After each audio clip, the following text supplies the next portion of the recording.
Bonjour à tous, ravi de vous retrouver dans Smart Job, l'émission emploi de Bismart tous les jours du lundi au vendredi. Je suis très heureux d'être avec vous. On va parler du plan de relance évidemment et vous allez retrouver nos rubriques habituelles. Bien dans son job, on va parler de la rémunération variable avec un expert. Il va nous expliquer comment ça marche dans quelques instants. Working Progress et les invités de Welcome to the Jungle. On va se pencher sur le concept de l'entreprise libérée. Bah oui, plus de managers, plus de chefs, chacun est libre, mais jusqu'à où? On en parlera avec les invités de Welcome to the Jungle. Et puis dans le cercle RH, le décryptage de ce plan de relance, c'est une fusée à 100 milliards d'euros. Objectif emploi, on en parle avec nos invités, les experts de Smart Job. Et puis pour terminer, c'est le livre le vendredi, vous savez, le livre de Smart Job. Et on s'intéressera au burn-out d'une manière un peu, j'allais dire, humoristique avec l'auteur qui a traversé cette crise. Elle nous en parlera dans quelques instants. Elle en a écrit un livre amusant, entre guillemets, bien entendu. Mais tout de suite, le journal présenté par Cécilia Sévry, c'est tout de suite. Bonjour Arnaud, c'est évidemment le plan de relance dévoilé hier par le gouvernement qui est au cœur de l'actualité. Et une information pour commencer, le gouvernement attend 40 milliards d'euros de retombées pour les PME. Une annonce optimiste d'Alain Griset à propos des mesures consacrées aux entreprises.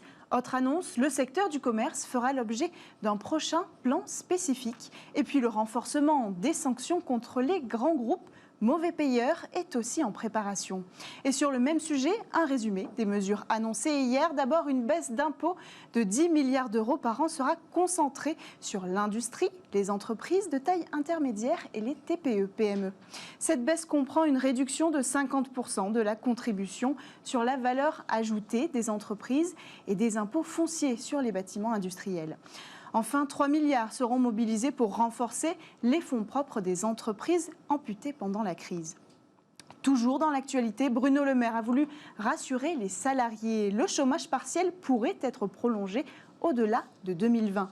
Interrogé hier sur le plateau de France 2, le ministre de l'économie se veut rassurant. Je cite, pour les secteurs les plus exposés et jusqu'à la fin de l'année, il y aura du chômage partiel. Si après, il faut le maintenir, nous le maintiendrons.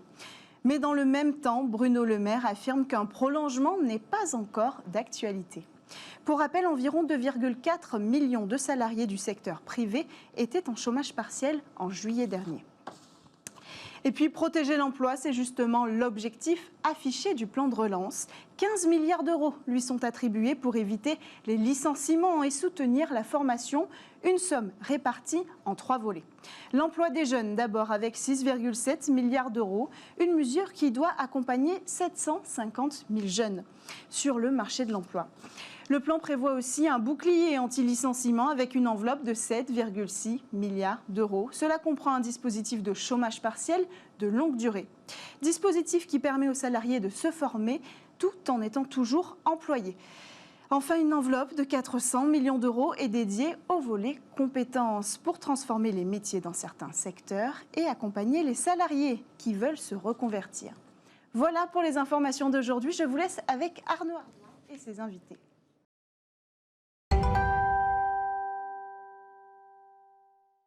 Alors avant de parler du plan de relance, on l'a entendu dans ce journal, dans Bien dans son job, on va s'intéresser à un sujet justement qui touche d'ailleurs à la relance et à la motivation des collaborateurs.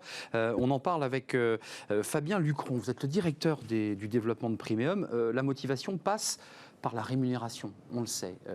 Et vous, votre spécialité, votre cabinet, c'est d'aller voir des clients avec votre petite valise et de leur dire, voilà, il y a du fixe, mais il y a aussi des parts variables, de la rémunération variable. C'est l'argument que vous utilisez. C'est quoi l'utilité pour une entreprise de jouer le jeu de la rémunération variable? Alors, la rémunération variable, contrairement à la rémunération fixe, qui, elle, récompense la tenue de poste, le savoir-faire, l'expérience, la rémunération variable, elle a pour objet de motiver les salariés à aller chercher une performance attendue par l'entreprise. Et c'est en cela que... un peu la carotte. Si tu atteins l'objectif... Non, mais je vous taquine, mais il y a un peu de ça. Si ce n'est que on a dépassé cette idée de la carotte et le bâton. En revanche, notre métier, c'est de redonner, entre guillemets, toutes les clés du management de la performance. C'est ça l'idée. Concrètement, l'intérêt pour le salarié, là j'évoquais l'intérêt pour l'entreprise, c'est de se dire on va améliorer les performances, on va améliorer la valeur. Pour le salarié, c'est quoi l'intérêt pour lui ? L'intérêt, c'est au moins d'être reconnu lorsque on atteint véritablement la performance. L'intérêt aussi, c'est toute la lisibilité que peut donner un plan de rémunération variable. Au moins, on sait ce que notre employeur attend de nous. Et lorsqu'on produit une performance exceptionnelle, on est payé d'autant plus. Donc c'est évidemment dans l'intérêt du salarié. Il y a l'aspect de motivation, évidemment. Ça marche quand même que dans certains secteurs, des secteurs commerciaux, on le comprend, des commerciaux, ça c'est assez classique. Plus compliqué dans le service, parce que là, ça oblige quoi? Une évaluation du manager qui puisse dire, au bout de cette année, ce collaborateur qui travaillait dans le marketing a bien travaillé. Comment on fait là? Alors, ce qui est vrai, c'est que historiquement, la rémunération variable, elle était principalement réservée à des commerciaux. Aujourd'hui, et c'est une forte tendance depuis, je dirais, 4-5 ans, ça s'étend à d'autres populations, et notamment des populations marketing, finance, etc. Sachant que, évidemment, pour qu'une rémunération variable soit efficace, il faut qu'elle soit mesurable. Eh oui. Donc oui, il faut il va falloir mettre en place, et c'est toute la difficulté, des indicateurs de performance. Ça, c'est votre boulot, ça. C'est notre boulot. D'ailleurs, c'est pour ça qu'on existe. C'est qu'il y a une vraie difficulté à choisir des indicateurs qui soient mesurables et qui surtout en fait soutiennent la stratégie de l'entreprise. La grille, je suis manager, la grille que vous allez me transmettre, parce que moi j'ai voulu me lancer dans la rémunération variable, c'est quoi? C'est il était à l'heure, il a rempli les objectifs. Qu'est-ce qu'il y a sur cette grille? Si pour vous c'est extrêmement important que l'ensemble du personnel soit ponctuel, pourquoi pas? Service client, relation toute la difficulté, ça va être de mesurer cette ponctualité, de ne pas non plus créer des effets de seuil, parce que si les gens sont pénalisés pour 1 minute de retard, est-ce que véritablement ça a du sens ou pas? Vous voyez, donc il va falloir créer de la progressivité. En fait, encore une fois, il n'y a pas un plan de rémunération type, il n'y a que celui qui produit les effets d'incitation que vous souhaitez. Pour être un peu cynique, est-ce que ça permet aussi au chef d'entreprise de baisser son fixe et de jouer beaucoup plus sur le variable? C'est-à-dire de se dire, je fais un effort moins important sur le fixe et puis effectivement, ça va motiver mon collaborateur à aller un peu plus loin. Honnêtement, je ne pense pas qu'on puisse se dire que c'est une opportunité de baisser les fixes.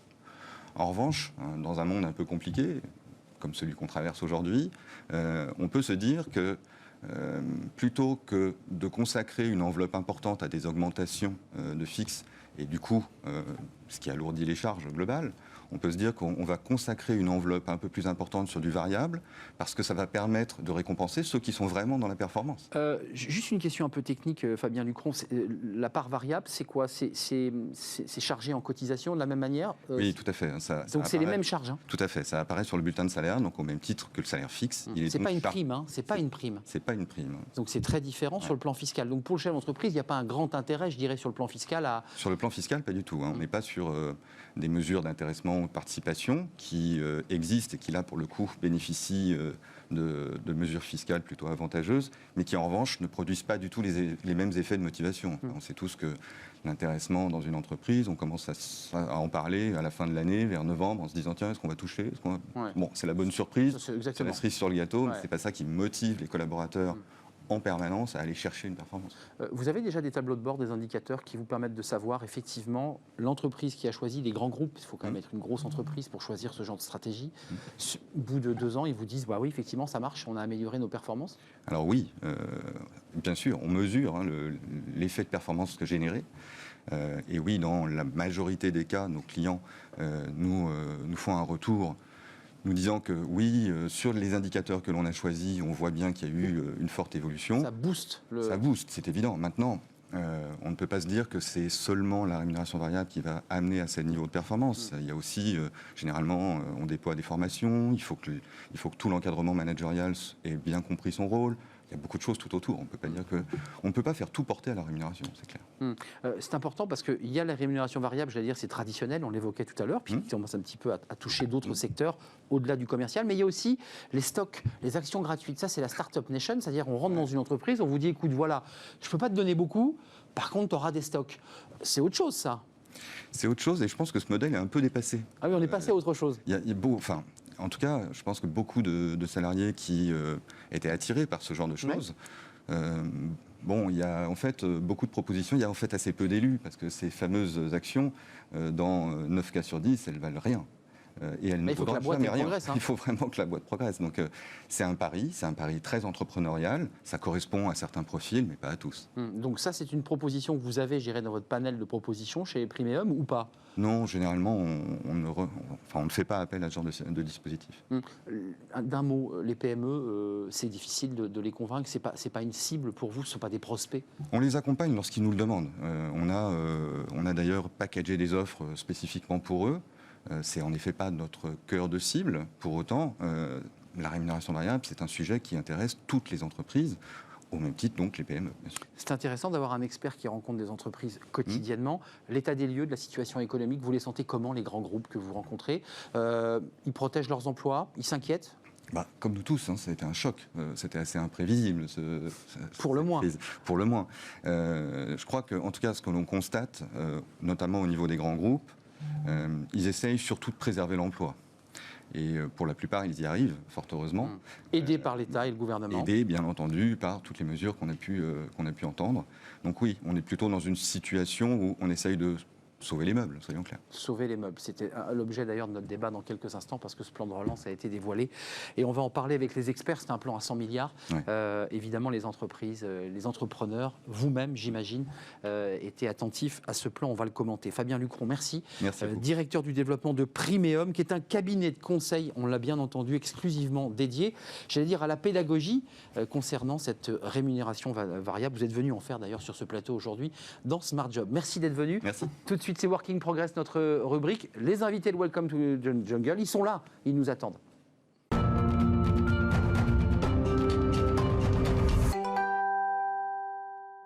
Working Progress avec les invités choisis par Welcome to the Jungle. Vous connaissez notre rendez-vous. Alors c'est un thème, vous qui nous suivez évidemment attentivement, c'est un thème qu'on a déjà traité ici dans notre débat, le cercle RH, mais c'est intéressant d'y revenir avec Gilles Verrier. L'entreprise libérée, le modèle de demain.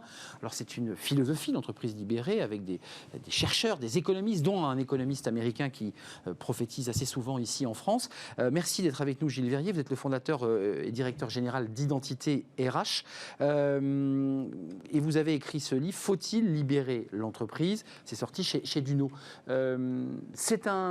L'entreprise libérée, on en parle depuis longtemps. Alors il y a ceux qui détestent quand on en parle, c'est abomination absolue. Puis il y a ceux qui disent, mais si, ça fonctionne très bien. Vous faites partie de ceux qui plutôt portaient la parole de cette entreprise libérée. En quoi, dans le contexte dans lequel nous sommes aujourd'hui, il y a ce plan de relance, il y a une crise économique, il y a des inquiétudes, en quoi cette entreprise libérée est utile à notre économie? Vous voyez, je pense que pour calmer le débat, justement, pour avoir un débat serein sur le sujet... C'est tendu, ce débat. Ouais. Oui, tout à fait. Pour avoir un débat serein sur le sujet, c'est intéressant de se poser la question de quoi il faudrait libérer l'entreprise. Et de fait, elle a hérité d'un modèle qui était adapté quand l'enjeu c'était l'industrialisation de masse, quand en gros il fallait de l'alignement dans l'exécution, tout le monde fait pareil, des descriptions de postes où on décrit les tâches dans le détail. Ça c'est quoi? C'est années 70, c'est années 60? C'est tout le XXe siècle. C'est tout le XXe siècle, c'est Taylor et ses suites. Ça démarre de Taylor, c'est ça? Et en gros, c'est je veux pas avoir une oreille qui dépasse. Et ça, c'est plus adapté à la réalité d'aujourd'hui. Et donc si la question c'est faut-il libérer l'entreprise, la réponse est oui, il faut la libérer du néo-taylorisme. Alors après, il ne s'agit pas de faire n'importe quoi. Et c'est là que le débat peut être affiné en se disant mais quand on parle de libérer l'entreprise, en l'occurrence du taylorisme, du néo-taylorisme, est-ce que c'est une recette à appliquer ou est-ce que c'est une démarche à mettre en œuvre? Et là, c'est vraiment différent. On a reçu Isaac Getz sur le plateau. Oui. Lui, il dit que c'est une autre façon de créer de la motivation, ou plutôt de l'automotivation. En un mot, il nous disait assez clairement, et on avait un autre entrepreneur qui avait mis en place concrètement cette entreprise libérée, il disait, le salarié, l'ouvrier que j'avais dans mon usine était tout à fait capable de faire les bons réglages de sa machine sans avoir à arrêter la machine pour qu'un contremaître vienne vérifier. Donc on perdait du temps en termes de productivité, c'était pas bon. On a vu que le Covid et le télétravail, mais finalement, ça avait plutôt bien fonctionné. Salarié libre, autonome, et avait bien produit. Enfin, ça met de l'eau à votre moulin, ça. Oui, alors, à mon moulin, soyons précis. Si l'entreprise libérée, c'est un leader charismatique, libérateur, la suppression des managers, plus de fonctions support, la rééducation des salariés, comme le dit Isaac Getz, hein, les termes ont un sens. Clairement, il va loin, il va très très loin. Je pense que aucune entreprise dans la durée, d'une certaine taille, ne rentrera dans ces logiques-là. Par contre, s'il s'agit de se dire, il y a un modèle nouveau à inventer dans chaque entreprise, qui est autour de l'autonomie, les marges de manœuvre, la possibilité pour les salariés de prendre des initiatives, le fait de les animer pour qu'il y ait quand même une convergence des initiatives sur un projet, sur du sens, sur la raison d'être de leur entreprise. Et puis le fait de faire sauter tous les verrous organisationnels, vous savez, toutes ces procédures, toutes ces normes, oui, là, ça a du sens. J'accompagne en ce moment une entreprise qui, avec des téléconseillers, qui avait un mode de management jusqu'à la crise, qui était vraiment sur du micro-management. Donc petite équipe, voilà, 80 appels à passer par jour pour chaque téléconseiller, et un management qui était sur du contrôle, sur des directives, arrive le confinement. Le télétravail, qui apparemment n'était pas possible avant, mais est mis en place en 2 jours. Donc tout le monde atomisé. Tout le monde atomisé, mise en place du télétravail et animation sur comment on fait pour maintenir la boîte, pour assurer son avenir, assurer l'avenir de nos emplois, et plus du tout, bien évidemment, de management qui est sur le dos des salariés. Le résultat, c'est qu'au bout des 2 mois, quand ils regardent le résultat, ils ont une moyenne de 120 appels par jour. Voilà, tout simplement parce qu'ils ont laissé des marges de manœuvre aux salariés. Dis donc, le manager qui voit ces résultats se dit, mais finalement, moi, mon job est en danger, là. Ou alors je me remets en question. Pour moi, c'est pas du tout le fait que son job soit en danger, mais qu'on avait le manager qu'on méritait dans l'ancien modèle. Il y a un nouveau modèle qui émerge, et clairement, le rôle du manager est plus du tout le même. Bien sûr. Dans l'ancien modèle, le manager a des salariés qui sont des ressources à sa disposition. Dans le nouveau modèle, le manager peut devenir une ressource à la disposition de ses collaborateurs. C'est très intéressant. D'ailleurs, vous avez vu tout à l'heure, j'ai utilisé le mot contre-maître. Ce n'était Oui, pas anodin. Nous, on parle de manager. J'ai sûr. le sentiment que la fin de l'industrie lourde, fait doucement basculer aussi cette nouvelle forme d'économie de rapport au travail. Vous êtes d'accord avec ça ? Complètement. Notre économie a complètement switché en quelques décennies. 2, les aspirations sont plus les mêmes, les profils sont plus les mêmes. Le contenu du travail, hier on essayait sur du travail d'exécution, aujourd'hui ce que les gens gèrent, c'est des informations et des relations. Si vous leur dites « je norme tout », ça ne marche pas. Ce dont on a besoin, c'est de salariés qui font preuve d'intelligence des situations. Et c'est en ce sens qu'il faut rentrer dans une logique où on va dépasser le taylorisme, libérer l'entreprise de ses séquelles, sans pour autant rentrer dans des recettes qui, à mon sens, sont un peu caricaturales. Le prophète donc, de cette entreprise libérée, on l'a cité, c'est Isaac Gates. Vous l'avez même vous-même cité en disant qu'il allait très très loin. J'ai le sentiment que c'est un petit peu, chacun interprète un peu comme il le veut, cette entreprise libérée, avec une graduation sur un curseur de 1 à 10. On dit, je vais plutôt aller sur 4. Je vais sur le chemin de l'entreprise libérée, mais je reste à 4. C'est un peu ça l'idée, c'est qu'on l'utilise à sa main. Je vais vous faire une confidence. Ce ne sont pas les penseurs, les gourous, les auteurs de bouquins qui transforment sur le fond l'entreprise. C'est vrai. Ce qui transforme l'entreprise, c'est qu'à un moment donné, elle se dit, mais pour assurer mon activité, pour me développer, qu'est-ce qu'il faut que je change ? Et là, les entreprises qui se retrouvent confrontées à des marchés de plus en plus complexes, des clients de plus en plus exigeants, et c'est sain, un environnement de plus en plus concurrentiel, si elles ne laissent pas des marges de manœuvre à ceux qui sont en face du client, à ceux qui peuvent être à l'initiative, à ceux dont le niveau de compétence en quelques décennies a largement monté, elles vont se planter. On est dans le service. Et si vous voulez, après, oui, il peut y avoir certains phénomènes d'accélération, mais on est vraiment dans une logique dans laquelle ce n'est pas tel ou tel auteur qui va faire changer la réalité. Ça, je suis tout à fait d'accord, même si on peut s'inspirer de lectures qui peuvent nous faire grandir. Gilles Verrier, quand même, très concrètement, parce qu'on l'entend, il y a aujourd'hui une remise en question, j'irais, du manager à l'ancienne, excusez-moi de le dire, du chef haillon qui vient contrôler. Aujourd'hui, les collaborateurs veulent autre chose. Est-ce qu'il faut réarmer ces managers en les reformant, en leur faisant rentrer un nouveau logiciel dans le cerveau ? Et encore une fois, vous voyez, si pointer du doigt les managers et leurs responsabilités, pour moi, c'est à côté de la plaque. Vous savez, vous avez un Michel Crozier qui, à une époque, parlait de l'acteur et le système. Ce n'est pas les acteurs qui sont en cause, c'est le système. Système au sens système organisationnel. Et à un moment donné, on avait les managers qui collaient aux besoins de l'ancien modèle. Il faut développer les managers qui collent aux besoins du nouveau modèle. Mais les entreprises qui se créent aujourd'hui, très souvent, ont ce type de manager, ont des managers qui sont des managers développeurs, qui vont laisser de l'autonomie à leurs collaborateurs, qui vont les développer, qui vont les faire grandir, et puis qui, le jour où les collaborateurs seront autonomes, seront sur du management beaucoup plus sur le sens, sur la finalité de l'activité, plus que sur la tâche. Donc c'est un chemin long, mais il faut s'engager dessus, c'est ce que vous dites. Et avec des coups d'accélérateur, et peut-être que ce qu'on vient de vivre, ou ce qu'on est en train de vivre avec la crise sanitaire, est une opportunité pour accélérer. Ça ne se fait pas tout seul. Il faut que l'entreprise, à un moment donné, se dise on a envie d'accélérer, on a besoin d'accélérer, et on ne va pas en rester à nos anciens modèles. Rien de tel que ce choc Covid, j'ai envie de dire, parce qu'il faut en tirer évidemment la substantifique moelle. Merci. C'est crise-opportunité, exactement. Très proche. Merci Gilles Verrier, c'était un plaisir de vous rencontrer. L'entreprise libérée, on en a parlé, vous en avez fait un livre. Faut-il libérer l'entreprise? Confiance, responsabilité et autonomie au travail. J'avais oublié le sous-titre et il a du sens dans votre livre, édition Duno, et vous êtes le fondateur et DG d'Identité RH. Merci d'être venu sur notre plateau. La suite de Working Progress, c'est travailler demain. Vous connaissez notre rubrique et c'est tout de suite. Travailler demain, on reste dans la philosophie de l'entreprise libérée. Alors on a vu le concept, on a vu la finalité philosophique, et puis là on va avoir le concret avec Stéphane Rios. Bonjour Stéphane, merci d'avoir répondu à notre invitation, puis à celle de Welcome to the Jungle. Vous êtes le fondateur, le CEO de Fasterize, qui est un service d'accélération de sites web. Vous êtes dans le serviciel avec des solutions software. Vous avez décidé, Stéphane, de vous engager sur le chemin. Alors je parlais du curseur, je ne sais pas si vous avez entendu notre interview en loge, mais de 1 à 10, vous êtes où, vous, sur le chemin de l'entreprise libérée? Le chemin de l'entreprise libérée, on est, je pense, 9, 8. Vous êtes au maximum de ce qu'on peut faire, presque? Ouais, je pense qu'on est quand même pas mal avancé. Ouais.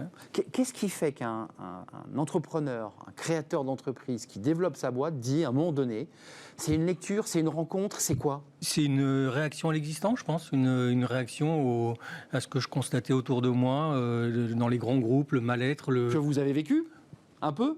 Un peu, mais pas que moi. Donc ouais, c'est en réaction à ça. Ouais, à quel moment vous entendez cette expression de l'entreprise libérée? On vous dit un jour, écoute, t'as qu'à te lancer dans l'entreprise libérée. Alors, moi, j'ai créé mon entreprise en 2011. Il n'y avait pas d'entreprise libérée. Ouais. Il y avait Isaac Gates qui existait. Mais on a découvert ce concept-là, finalement, 2 ans plus tard, en 2013, avec le documentaire sur Arte, Le bonheur au travail, etc. Et c'est là où on s'est dit, mais ça, c'est nous, ça. Je crois qu'on... C'est nos valeurs, en tout cas. C'est nos valeurs, ouais.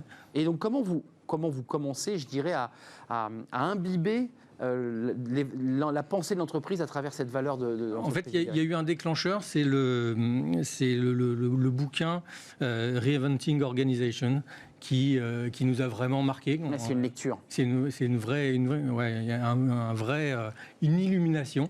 Et du coup, on a vraiment décidé d'un peu de théoriser, en tout cas de mettre des process, de réfléchir à comment on voulait s'organiser suite à la lecture de ce bouquin. Ça commence comment et ça finit où, votre entreprise libérée? Comment ça s'organise, votre entreprise? Le principe est simple. On considère que nos salariés sont des adultes. Donc, ici, pas bête. Pas bête, effectivement. Ils sont des adultes avant de passer la porte de votre entreprise. Je ne vois pas pourquoi ils deviendraient des enfants juste parce qu'ils ont ouvert la porte. Et que c'est vous le patron et eux les collaborateurs. Exactement. Donc c'est des adultes. Ils ont des projets dans la vie. Ils achètent des maisons, des voitures, etc. Ils font des enfants. Là, c'est la même chose. Ils se gèrent de la même façon. Donc d'égal à égal, c'est ce que vous dites. Une forme d'horizontalité dans le rapport aux collaborateurs. Exactement, ouais. Et donc ça change quoi dans la façon de travailler et d'organiser l'entreprise? Ça change qu'il y a beaucoup plus de prise de décision, beaucoup plus d'autonomie, beaucoup plus de responsabilité aussi. Et ça change aussi l'engagement, je pense, aussi des collaborateurs. Je pense qu'il y a un attachement fort à l'entreprise parce qu'ils participent à toutes les décisions. Mais il y a des sanctions, il y a des tensions, il y a des horaires, il y a des recadrages. Comment ça marche, ça, ce rapport à la hiérarchie ou à l'autorité? Il n'y a pas tellement d'autorité ou de sanctions ou de contrôle, mais il y a si ça ne se passe pas bien, il y a des mécanismes pour dire attention, ça ne se passe pas bien. Enfin, je veux dire, c'est pas l'anarchie non plus. C'est ça. Il faut quand même suivre une certaine. Mais par contre, c'est vrai que les gens choisissent leurs horaires, choisissent leur lieu de travail, choisissent leurs vacances comme ils veulent. Enfin, et là-dessus, il n'y a pas de contrôle. Juste, c'est une contrainte sociale. C'est-à-dire que si vous voulez partir en vacances 3 mois, très bien, mais assurez-vous que ça ne va pas mettre en danger votre collègue, le travail de votre collègue. Et donc il y a une conscience de groupe, du groupe Ouais, et de l'entreprise, donc de l'engagement. Exactement. Ils tirent sur la corde, les collaborateurs, ou pas? Vos salariés chez collaborateurs? Oui, on a eu le cas de... parce que voilà, on nous pose la question, est-ce qu'il y a des gens... Ah ouais. Oui, bien sûr, il y a eu des passagers clandestins. Moi, c'est comme ça que je les appelle. Les gens qui profitent, bon ben voilà, on les repère et puis hop, au revoir. Enfin, ils adhèrent pas au concept. Et en termes de résultats, Stéphane, ça donne quoi pour votre entreprise? Le résultat, il n'est pas... c'est difficile parce qu'il faudrait faire un test AB. Et la même entreprise avec et sans. Ouais. Et vous ne l'avez pas. Et on l'a pas. Ouais, et donc, c'est compliqué de dire ça. Mais ça correspond à ce que vous aviez imaginé en 2013 quand vous avez lancé le concept? Ça correspond à... Ça a dépassé, je pense, ça a dépassé mes attentes. Je pense qu'on a été plus loin que ce que j'imaginais au tout démarrage. Ouais. Parce qu'on y a été progressivement, en fait. Étape par étape. Ouais. Qu'est-ce que vous renvoient les salariés de votre entreprise? Qu'est-ce qu'ils vous disent finalement? J'ai que... bossé ailleurs, je peux te dire que c'est vraiment différent. Je pense qu'il y a plusieurs catégories de population. Il y en a qui sont très attachés à ce système et qui ne reviendraient pas en arrière et qui, du coup, c'est difficile pour eux d'aller voir ailleurs. Il y en a d'autres pour qui c'est neutre. Ça serait ça ou ça serait autre chose, pourquoi pas, ils s'adaptent. Et puis il y a ceux qui pensent que quand même mettre un peu d'ancien système dans cette entreprise libérée, ça pourrait apporter du plus. Et vous le verbalisez, Stéphane Rios, le mot entreprise libérée? Ah oui, bien sûr. Vous le dites, nous sommes sur... On met les guillemets autour, parce qu'il y a tellement de concepts d'entreprise libérée que si c'est juste... Il y a autant de concepts que chez l'entreprise, j'ai envie de dire. Si c'est pour avoir juste un baby-foot et avoir des vacances comme on veut, bon, ça, ok, tout le monde peut le faire. Quoi. En termes d'autonomie, ce sont des collaborateurs, pour terminer, qui vont sur site. Il y a une forme de déplacement des collaborateurs qui se déplacent, ou tout le monde est réuni Alors, nous, on a très tôt utilisé le télétravail. Avant Covid? Ah oui, bien avant. Enfin, c'est un précurseur. Day one, télétravail. Donc, on a des bureaux à Paris, on se réunit régulièrement, on se réunissait régulièrement. Et puis, depuis 6 mois, on est quasiment full remote, quoi. Full remote, et vous continuez à faire tourner l'entreprise sur la base de la confiance, sur la base de l'autonomie. C'est ça, finalement? Oui, puisque avant le Covid, on avait la moitié de l'entreprise qui était déjà en full remote. Donc ça n'a pas créé de rupture comme certaines boîtes? Non, ça n'a pas créé de rupture. L'entreprise libérée, développée par, non pas son philosophe concepteur ou prophète, mais par un acteur d'une entreprise, Stéphane Rios, fondateur CEO de Fasterize. Merci d'être venu sur notre plateau. Merci. Nous faire partager votre passion de l'entreprise libérée. Tout de suite, c'est le cercle RH. Enfin, tout de suite, juste après cette courte page de publicité, on va retrouver nos experts, les experts de Smart Job, pour commenter évidemment le plan de relance. C'est Objectif Emploi dans la fusée à 100 milliards d'euros. C'est dans quelques instants.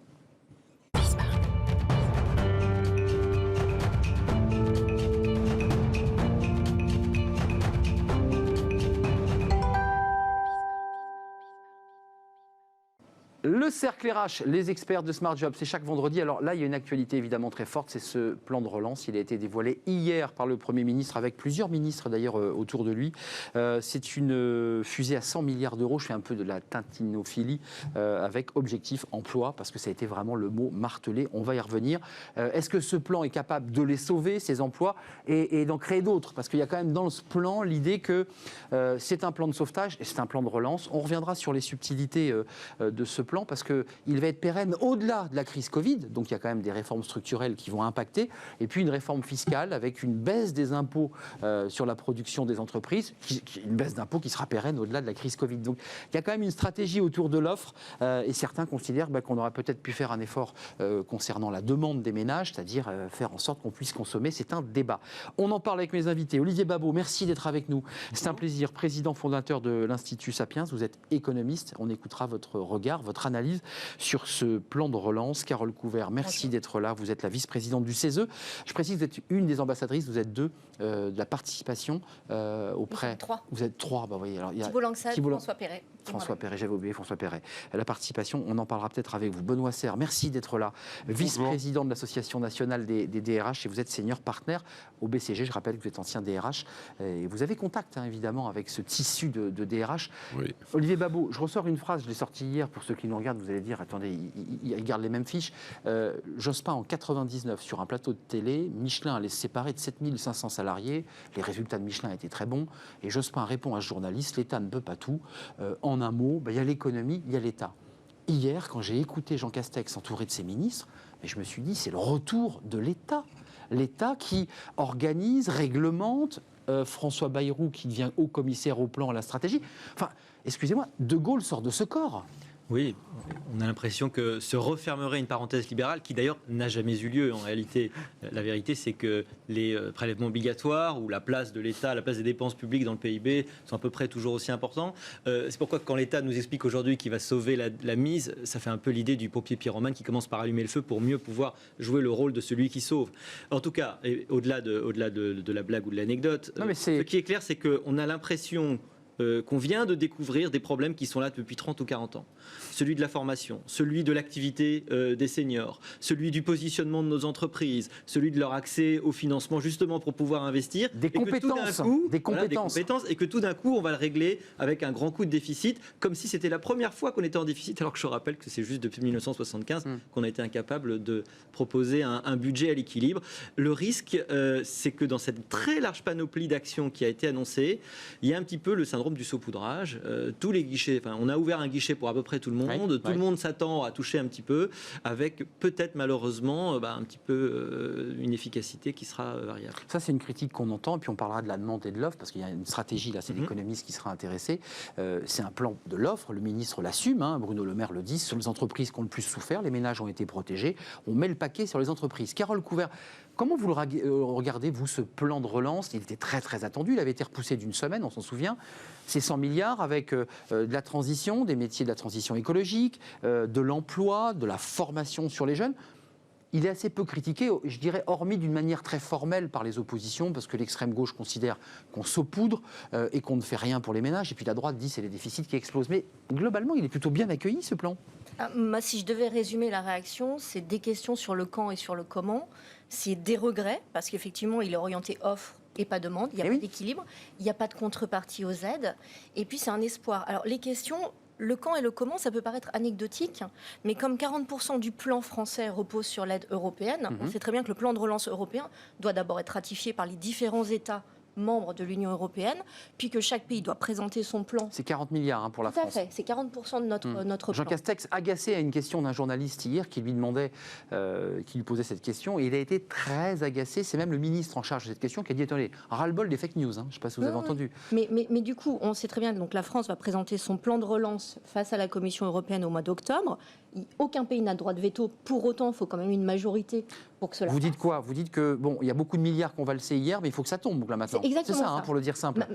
Mon alerte, c'est il faut que ça arrive et que ça arrive vite. Les entreprises ont besoin de ces aides et elles ont besoin maintenant. Or, l'aide européenne va être débloquée en janvier. Donc, ma question est sur les 100 milliards, puisque le montant européen représente 40%. Comment cela va fonctionner au niveau français? Et puis, ma deuxième question, c'est sur le comment. Si on regarde ce qui se passe chez nos voisins allemands, parce que souvent on prend l'Allemagne en exemple. L'Allemagne a annoncé son plan de relance en juillet. Beaucoup plus on tôt. s'était vu à cette époque-là. Exact. Et pour autant, depuis, ça piétine. Pourquoi? Parce qu'il y a des lourdeurs administratives. Donc pour une fois, regardons ce qui se passe ailleurs et essayons de ne pas reproduire.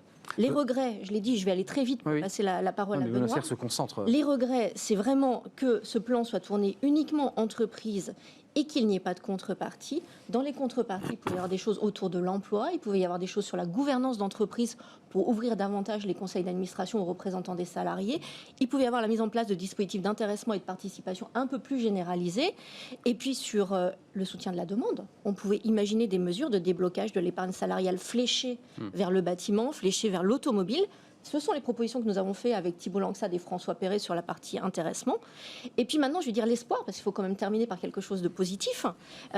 Le Premier ministre a parlé à plusieurs reprises de partenaires sociaux, de dialogue social. Donc j'espère que ça augure d'une nouvelle méthode qui soit davantage dans le dialogue et qu'on ne connaisse plus les annonces catastrophiques qu'on a pu avoir sur la fermeture des cafés, hôtels, restaurants annoncés en 4 heures, ou sur l'arrêt des terrasses chauffées sans discussion avec les acteurs des filières. Donc j'espère que ça augure d'une nouvelle partie du quinquennat avec un dialogue, de la concertation et de la co-construction. Benoît Serre, rentrons dans le dur. Le ministre interrogé sur les contreparties, puisque l'émission traite de l'emploi et des créations d'emplois ou des sauvetages d'emplois. Un journaliste lui dit, mais il n'y a pas de contrepartie. Il dit, écoutez, il n'y en aura pas. Pas réellement, en tout cas pas d'un point de vue, je dirais, juridique et formel. Je laisse aux partenaires sociaux, mais surtout au Parlement, le soin de rajouter pendant le débat. Quand un ministre donne ce genre de phrase, ça donne 8 mois de débat infini, où on ne sait plus trop... Je veux dire, la question de la rapidité de l'exécution est fondamentale. Qu'est-ce que vous en pensez ? En fait, moi j'ai regardé ce plan, il y a 2 choses qui m'ont frappé, vraiment. La première, c'est que le Premier ministre a immédiatement fait référence pour dire que c'était 4 fois plus que le plan de 2008. Oui, c'est exact. Or, la crise que nous vivons n'est absolument pas comparable à 2008. On fait mieux que Nicolas Sarkozy. Ni sur un plan économique, ni sur un plan social. Ça, c'est une première chose un peu curieuse quand même, de faire référence à une crise qui n'a pas de rapport. La seconde, et que je trouve inquiétante, c'est que on explique la baisse des impôts de production et on anticipe que ça va créer de la tension sociale, donc on dit mais... On a mis 35 milliards sur la cohésion sociale. Donc c'est quand même un plan qui annonce 100 milliards et qui annonce tout de suite on va financer la tension sociale que l'on crée. Parce que là où je partage le point avec Carole, c'est que... Pompier pyromane. Indépendamment de l'offre et de la demande, il demeure quand même que ce plan, d'abord, vous avez 15 milliards pour l'emploi. Alors pour un plan qui est centré sur l'emploi, vous avez 15 milliards sur l'emploi, dont 7 sont déjà consommés. C'est ça. D'accord ? Ouais. Donc, il reste... C'est peu par rapport aux 100 milliards énorme, pour un plan de relance sur l'emploi. Peu importe. Donc j'aurais préféré, très sincèrement, et je rejoins Olivier là-dessus, j'aurais préféré que l'État aide au financement, parce que je pense que financer les fonds propres, ça crée des solutions pour des PME, TPE, et c'est très bien. Mais qu'il prenne son rôle régalien. Carole évoquait à l'instant la nécessité du dialogue social. Il faut aussi expliquer la nécessité de redonner de l'agilité à l'entreprise, de redonner de la vitesse, de redonner de la liberté, d'innover. Or, on est dans un modèle extrêmement jacobin qui vous tombe dessus. Vertical. Or, la meilleure manière de créer les potentiels 160 000 emplois qu'annonce le Premier ministre, et on espère tous que ce sera nettement plus que 160 000, ça ne règle pas le problème quand même, puisqu'on en prend 800 000 d'ici la fin de l'année, c'est quand même de libérer les entreprises et leur fonctionnement. Et j'ai été ici chez vous, une invitée, et je vous remercie pour expliquer que j'avais été surpris de ce protocole qui tombait, qui était négocié à Paris, etc. Alors que les entreprises tous les jours font des miracles de dialogue social. Nous, on est convaincus, il y a que ça de proximité. Souplesse, liberté, autonomie. Ce plan, l'État aurait dû... Alors, je n'ai pas de conseil à donner à l'État, mais ça aurait été intéressant, peut-être que c'est la deuxième partie, celle-là, elle réclame pas forcément d'ailleurs de validation de l'Union européenne, justement que l'État prenne son rôle de régalien pour réguler comment fonctionne le modèle économique et social français, parce que cette crise nous a révélé qu'il avait quelques ratés. Je vais juste finir par un seul exemple qui m'a beaucoup frappé. Ça va amuser mon amie Carole. Quelle est la première circulaire prise par l'ex-ministre du Travail, Muriel Pénicaud ? La réduction des délais de consultation, pour permettre aux entreprises de se transformer plus vite. Là, l'État est dans son rôle de réguler et de contrôler le modèle social. Il est aussi dans son rôle, mais le problème, c'est qu'après la Startup Nation, on a le conseil d'administration. C'est ça, c'est ça. Juste, il y a 2 points à l'économiste, parce que vous êtes économiste. L'Institut Sapiens s'intéresse à ces sujets. La non-contrepartie, l'idée que c'est un grand débat. On vous donne de l'argent, mais en contrepartie, vous ne licenciez pas. La CGT est déjà vent debout sur le dossier Renault, notamment, puisque c'est une notion de contrepartie. Et puis la deuxième, c'est la baisse des impôts sur la production. Donc il y a l'idée quand même qu'on va alléger les impôts, qui était dans le programme d'Emmanuel Macron, il faut le rappeler. Et ça sera pérenne au-delà de la crise Covid. Est-ce que dans ce plan de relance, il n'y a pas un petit peu de subtilité politique à 2 ans d'une présidentielle, où on y fait rentrer comme ça? Non, mais je sais pas, moi je suis naïf, j'y vois rien. J'essaie de comprendre. C'est un fourre-tout, vous savez, on parle du cavalier budgétaire, vous savez, quand on est fait d'accord. des lois où on met plein de trucs. Non, mais je sais pas. C'est une sorte d'immense cavalier budgétaire. Alors, j'ai entendu le mot de liberté, alors je suis très heureux, parce qu'effectivement, dans ce plan de relance, on a l'impression que c'est comme d'habitude surveiller, taxer, subventionner et punir, quoi. C'est à peu près ça. Ouais. Mais contrôler, libérer, ça apparaît pas trop, en fait, comme si ça n'avait aucun sens. On oppose beaucoup en France l'offre et la demande, exactement comme on oppose l'économique et le social, alors qu'en réalité, le social va bien si vous avez de l'économique et si vous avez des emplois. Sur la question des contreparties, c'est un peu comme dire quelqu'un qui se noie, je te lance la bouée, mais attention, tu rachèteras un short en coton bio, parce que et sinon je garde la bouée. Il y a un moment donné, il faut qu'on s'entende sur les objectifs. Laissons les entreprises, si elles doivent créer des emplois pour se développer, elles les créent. On on ne vire jamais par plaisir. Enfin, il n'y a pas de plaisir sadique à virer les gens. Donc tout ça n'a absolument aucun sens. Et la dernière chose à dire, c'est est-ce qu'il faut relancer la demande ? Déjà, la demande, elle a été en réalité déjà énormément abondée pendant le confinement, parce que la moitié des salaires du privé étaient payés par l'État, a été nationalisé. Bien sûr.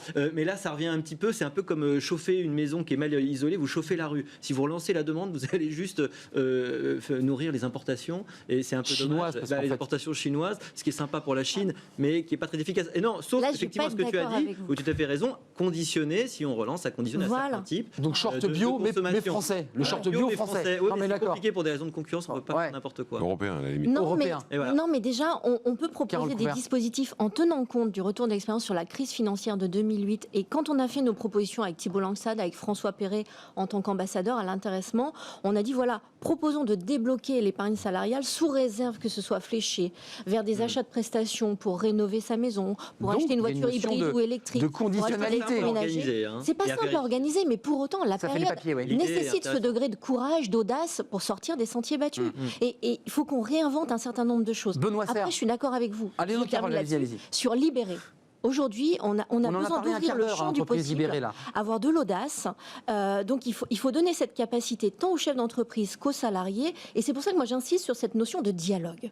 Faisons confiance au dialogue social, qu'il soit dans l'entreprise, dans la branche, dans l'interprofession, pour arriver à avancer.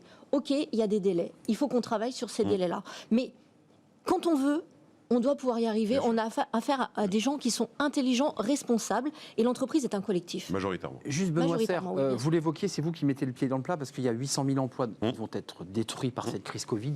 C'est le chiffre prévisionnel. 160 000 seraient créés par ce bouclier emploi. Ça, c'est vraiment ce qu'a érigé comme un élément de communication Jean Castex. Je voulais poser une question un peu naïve parce qu'à côté, on a quand même un haut commissaire au plan qui va être censé flécher des zones stratégiques dans lesquelles la France va s'engager pour créer de la richesse, créer de l'emploi. On s'engage plutôt vers les questions d'écologie ou des secteurs où on n'est pas leader, ou on va plutôt vers des secteurs où justement la France a déjà des valeurs ajoutées et elle met le paquet dessus. C'est un vrai sujet, ça. Parce qu'on a perdu les panneaux photovoltaïques, on nous parle de l'hydrogène. J'ai peur que l'hydrogène, on perde aussi le marché de l'hydrogène. Le moteur électrique, on l'a perdu. Oui, mais comment on fait là ? En fait, il y a un point toujours avec ça qui me surprend. Alors, Barbeau a souvent la réponse, toujours la réponse, mais la question c'est... Il l'a.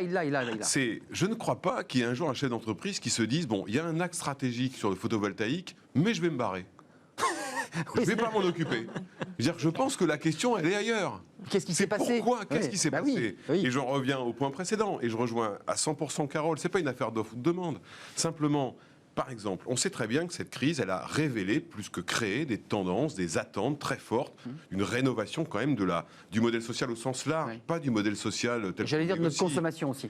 De consommation, Ouais. de manière d'aide, de manière de travailler ensemble, etc., de travail, de mode de travail. C'est là où un État régalien est attendu. Parce que son sujet, si je prends l'exemple dont s'occupe Carole, très bien, la participation à l'intéressement. Il pose immédiatement la question du partage de la valeur. Bien sûr. La polémique qu'il y a eu pendant la crise Covid, vous savez, sur la distribution des dividendes. Oui. C'était pas la distribution des dividendes le problème. C'était le fait qu'il y avait un partage de la valeur qui était mal compris par Inéquitable, l'ensemble des absolument. gens. Et que par contre, c'est ça qu'il faut réformer. Là, l'État, il est dans son rôle et les parlementaires sont dans leur rôle. À la fois de réformer, alors peut-être les histoires de délai, de regarder comment on fait pour être plus agile, de regarder comment on fait pour pas écraser d'impôts et le consommateur et le producteur, parce que c'est quand même ce qui se passe, parce qu'on n'a peut-être pas un problème de demande parce que effectivement il y a eu 470 milliards déversés Et que pendant la crise. on a épargné, on mais a ça un peu n'enlève consommé. rien. Et quand le Premier ministre annonce qu'il n'y aura pas de hausse d'impôts, je pense que dans une dynamique d'entreprise ou d'économie, on aurait préféré qu'ils disent qu'il y aura des baisses d'impôts. Parce que le sujet, il est là aussi. Certes, les entreprises, on va voir leur Enfin, baisse d'impôts. c'est la quadrature, hein, parce que vous creusez les L'autre déficits point. d'un côté Non, mais et vous dites on baisse les impôts. Moi, je ne sais pas comment on fait. Par ça, parce que la question centrale, comme toujours, de la cohésion sociale va être absolument fondamentale. Vous savez, d'expérience dans une entreprise, quand vous conduisez un plan de transformation, la première cause pour laquelle il se plante, c'est la cause humaine et Être sociale. d'accord, mais bien sûr. Parce que le meilleur plan industriel peut se fracasser S'il n'est sur pas le fait que les gens ne comprennent prennent pas. Ouais. C'est pareil pour la crise que nous vivons. Et la notion Mais de attendez, vous le dites en sociale, creux, vous dites que vous craignez je crée une incompréhension. et donc une inflammation, le risque que Je crée de nouveau un je mouvement crée- social s'enclenche. Regardez à quelle vitesse ça a pris feu quand ils Inquiétant. ont annoncé avant de reculer qu'ils allaient reprendre leur réforme des retraites. Pourquoi ? Parce Oui. que l'économiste qui est en face de moi ne contestera pas, l'emploi, c'est d'abord la confiance. Or, si les gens ont le sentiment que leur argent est mal protégé, qu'ils ne vont pas pouvoir épargner, qu'ils ne vont pas pouvoir trouver une solution quand ils sont entre deux emplois, qu'est-ce qu'ils font ? Ils mettent 55 milliards en épargne comme pendant la crise. C'est ça. Le sujet de la confiance. Et malheureusement, Ils pensent à l'avenir. je crains que le plan qui est là ne crée pas nécessairement les conditions de la confiance. Et de la reprise et de la relance en matière d'emploi, parce que c'est cette question-là qui est posée. C'est la conséquence. Carole Couvert, il y a un débat sur l'épargne, parce que vous l'avez évoqué, les Français, finalement, par protection, je dirais, une sorte de sécurité de père de famille, ont thésaurisé en disant, de toute façon, les retraites, ça va mal, je peux perdre mon boulot. Donc il y a quand même un manque de confiance en l'avenir. Comment on fait pour réfléchir cette épargne ? Est-ce que d'une manière mécanique, on dit aux Français, bah, vous avez trop épargné, on va vous la prendre ? Est-ce que... Non, mais je le dis un peu abruptement, parce que Qui pourrait arriver. ça peut arriver, ce genre de choses. L'assurance vie en particulier. Il y a des formes de Qu'est-ce que vous en pensez ? Non, mais, alors, Non, mais une forme d'autoritarisme sur l'économie a besoin de vos capitaux. Voilà. non, moi je crois que c'est tout le contraire. Et heureusement, dans le discours du Premier ministre hier, c'est pas ce que l'on avait. Non, mais je un fais discours exprès, autour de la confiance, autour des atouts de la France. Et c'est vraiment le discours qu'il faut valoriser et souligner. Nous avons des salariés qui sont au chômage partiel depuis le mois de mars. Il ne faut pas l'oublier. Hein. On n'est pas à 100%, on est à 90% Donc, qui pour à peine. certains ont des pertes de salaire depuis le mois de mars. Or, lorsque l'on s'endette, lorsqu'on achète sa maison, sa voiture, on s'endette sur son salaire. On ne s'endette pas sur un salaire qui est calculé sur le chômage partiel ou sur l'allocation partielle de longue durée. Donc, il ne faut pas l'oublier. On va avoir des situations qui vont être très dramatiques. Moi, je pense que pour relancer la consommation, au-delà du niveau que l'on a connu cet été, parce qu'on a quand même eu un rebond qui était intéressant, il faut libérer l'épargne salariale, il faut autoriser des déblocages. Ça ne concerne L'épargne pas- salariale. Ça ne concerne pas tous les salariés. C'est pas le livret A, hein, c'est... Non, c'est Non, l'épargne non. salariale, On est d'accord. l'intéressement, la participation. Nous avons également proposé avec François Perret et Thibault Langsade une monétisation des jours qui sont placés sur des comptes épargne-temps, toujours avec le même Pour fléchage, rénovation, achat de véhicules propres, et puis gros Il électroménagers. y a déjà une fiscalité hein, qui a Oui, été mais mise en place, peut-être nous pas l'idée, suffisante. c'est de dire, voilà, en libérant ce champ du possible, on redonne confiance au consommateur qui gardera peut-être une partie bloquée, mais qui pour autant ira consommer. Juste, le GNI de l'hôtellerie et de la restauration a annoncé ce matin, Le génie. Hein, c'est le groupe national interprofessionnel de l'hôtellerie et de la restauration, qu'il craignait 200 000 emplois Ah oui. détruits dans le secteur. Ah, c'est clair. Parce que dans le plan de relance, il y a beaucoup de choses autour de l'industrie. Et c'est un choix. Enfin, il y a un du plan pour tout le monde, gouvernement. hein, quand même, il faut le dire. Mais, Oui. Tout le monde en prend un mais peu. le Hein. secteur Oui. de l'hôtellerie et de la restauration pâtit énormément de Entièrement. la crise que nous Il y a pas connaissons. vraiment de solution pour le tourisme. Voilà. C'est 10% de Ouais, il y a l'emploi pas- privé, hein, le à fait, tourisme, tout à au fait. sens très large. Enfin, c'est un drame économique Et hein, pour pour ce eux, il n'y a secteur. aucune reprise visible et on parlait d'incertitude et de confiance. Exactement. À quel moment vous pensez, quand vous êtes dans l'événementiel, que les gens, les entreprises vont commencer à se dire « Ah, je vais peut-être planifier pour dans un an ou deux un événement ». Vous voyez, aujourd'hui, le truc est fermé et pour extrêmement longtemps. Donc il y a une égalité assez forte dans la façon dont, fait. évidemment, la crise est retenue. Alors peut-être dire un mot, c'est intéressant, sur les termes. Ils sont terribles. Je trouve que le terme de plan est affreux. Enfin, quand vous avez un plan en architecture, vous êtes là, il faut s'y tenir, hein, parce que le truc, c'est Sinon, ça l'idée, tombe, c'est hein. pas de faire autre chose. Mais C'est vrai. ça fait très longtemps qu'en entreprise, on fait plus de plans. On parle de stratégie. Mais La là- stratégie, elle est là, elle est surtout là pour pas exactement être la même 3 ans plus tard. Ouais, C'est-à-dire elle qu'il y a évolue. une adaptation. Bah, bien Encore sûr. 3 ans, c'est qu'on a de la chance. Ah bah 3 ans, vous avez énormément de chance. Mais un haut commissaire au plan, vous avez dû faire des yeux comme ça, vous Ah oui, l'économiste. alors, moi, quand j'étais étudiant, j'ai fait un Bah stage ouais. au commissariat général du plan, plan. qui était rue de Martignac. On était bien dans ce petit hôtel particulier. On mettait 3 jours à faire remonter un livre de la bibliothèque. Et j'étais au département de la modernisation de l'État. Et non, C'est de ça votre fait faute, peur. alors. Vous avez des frissons. Là, comme Ça un sent- commissariat ça sent la au naphtaline, plan. hein. Ouais, on a l'impression d'être dans un film avec Gabin, quoi. Ça fait c'est très très étonnant. Donc vous n'y croyez pas une Ah, mais seconde absolument que pas. Et puis vous mettez quelqu'un, enfin je veux dire qui n'a pas non plus une vision désolé, industrielle. mais qui je vais pas faire de politique, il n'intègre pas l'avenir spécialement, quoi, ni la vision, ni donc ce dont on a peur, c'est que l'absence de vision de l'État, qui a toujours été un peu le cas, il s'est jamais complètement manifesté, Un peu par sa plus capacité aveugle à encore. prévoir. Bah ça va être une création de guichets multiples et on va vers la création de trucs un peu inutiles. Et on va vers la présidentielle. Benoît Ouais. Serre, pour conclure. Surtout. Bon, en fait, on verra. On va pas se plaindre parce que le gouvernement a décidé de mettre 100 milliards. Il aurait pu dire on laisse le marché faire. 100 milliards qui ont déjà été pas mal déjà Et pris 100 en milliards partie. sont hein. Il n'y a déjà pas 100 partiellement- milliards. hein. Voilà. partiellement consommés, mais ça, c'est l'exercice habituel. C'est un peu C'est-à-dire survendu, que- comme on dit. Oui, c'est normal. ça Normal, fait voilà. ça fait Faut un partie- chiffre rond. Il faut un ça fait chiffre, partie 100 du jeu. milliards, paf. Ça fait partie du jeu. En revanche, je reste absolument convaincu, d'une part, que les entreprises, comme vous l'avez dit très bien, ont comme obsession de vivre, Ah oui. de revivre ou de survivre. Et que le rôle de l'État, c'est ne pas les empêcher de le faire. Les accompagner. Et la complexité administrative, la complexité sociale, la complexité qui existe et qui nous structure ne disparaît pas avec ce plan et voire, comme Carole l'a rappelé, pourrait s'aggraver. Il y a du Ça, c'est contrôle. la première chose. La deuxième chose, moi je trouve que vis-à-vis des entreprises, on oublie un petit peu que depuis le mois de mars, entreprises et les représentants du personnel dans les entreprises ont quand même démontré un niveau d'adaptation, de responsabilité, de courage et de... Il n'y a pas eu de je dirais, d'une rupture, certaine ça a manière, fonctionné. pour une large Il y a majorité même une d'éthique agilité. qui était inattendue Ah oui. et d'agilité. L'innovation même, Et effectivement. c'est ça qu'il faut encourager. Tout à fait. C'est pas repartir au monde d'avant, parce que monde d'avant avec l'argent d'après, ça va devenir compliqué. Avec le livre à remonter en 2 jours de la bibliothèque. Une conclusion, Carole Couvert, l'avenir là dans les 6 mois, vous qui êtes la vice-présidente du CESE, il y a des sujets dont vous allez vous emparer, j'imagine. Nous, ce qui nous intéressait et qu'on voit présent dans ce plan de relance, c'est justement de commencer à revoir nos modèles, à repenser nos modèles. Mais je reviens sur la condition sine qua non, et je rejoins Benoît, c'est vraiment sur la base d'un dialogue. Avançons, construisons demain avec les acteurs de la filière, Pour avec éviter les l'explosion partenaires sociale. sociaux, pour que les solutions intelligentes soient au rendez-vous. N'opposons pas les genres, n'allons pas vers des injonctions, vraiment construire ensemble, je crois que c'est la base de demain. Moi, je serais bien resté une petite demi-heure de plus avec vous parce que j'avais une Nous liste de aussi. questions. On va revenir, on va. Nous aussi, on pourrait parler de François Bayrou, mais ça va nous François prendre une Bayrou, heure, c'est là, plus hein. long, mais c'était surtout d'économie et d'emploi dont je voulais parler. Merci Olivier Babot, président fondateur de l'Institut Sapiens. Vous êtes économiste. Merci d'avoir répondu à notre invitation. Carole Couvert, vice-présidente du CESE et ambassadrice pour la participation avec 2 autres ambassadeurs, Merci. hommes, et Benoît Serre, vice-président de la NDRH, l'Association nationale des DRH. Merci à vous 3 de nous avoir éclairés. On va bien sûr continuer à le suivre, ce plan de relance. Tout de suite, c'est notre livre, le livre du vendredi. Oui, le livre de Smart Job, on parle du burn-out.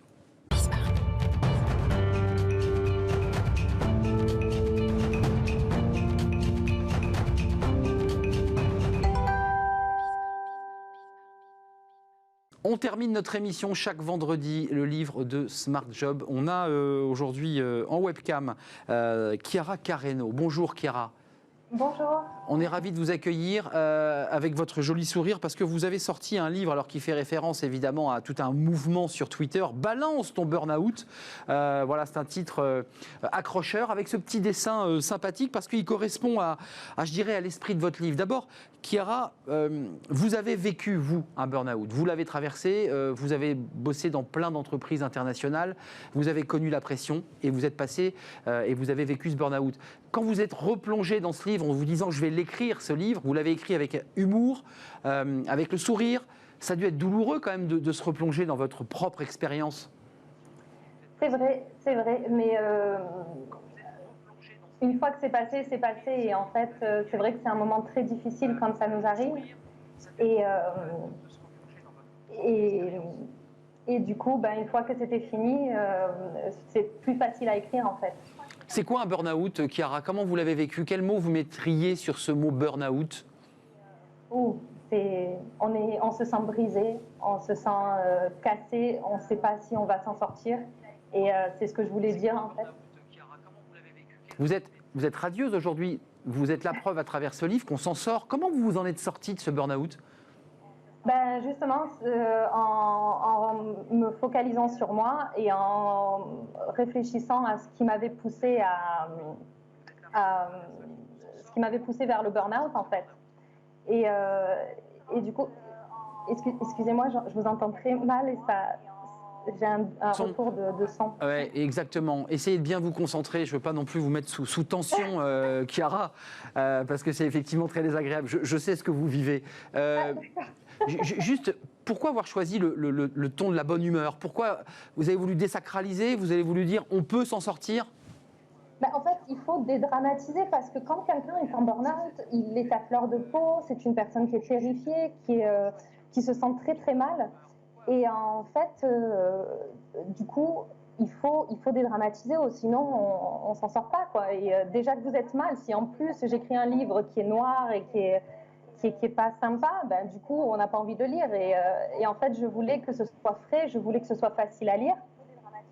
Et que les personnes puissent arriver à le lire, parce que quand on est en burn-out, on a vraiment du mal à réfléchir et du coup on n'arrive pas à lire et le fait de mettre de l'humour, ça permet aux personnes en fait de rire et du coup d'être un peu plus à l'écoute et de se rappeler en fait ce que j'ai écrit pour pouvoir l'appliquer.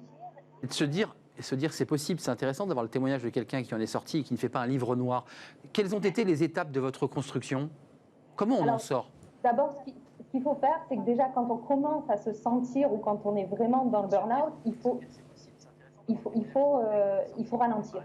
Il faut ralentir et il faut se dire, bon, qu'est-ce qui se passe? Pourquoi je suis comme ça? Donc, d'abord, enlever la pression, donc enlever le pied de la pédale d'accélérateur et éventuellement même appuyer sur la pédale de frein et se dire, bon, j'ai besoin de repos, c'est la chose primordiale.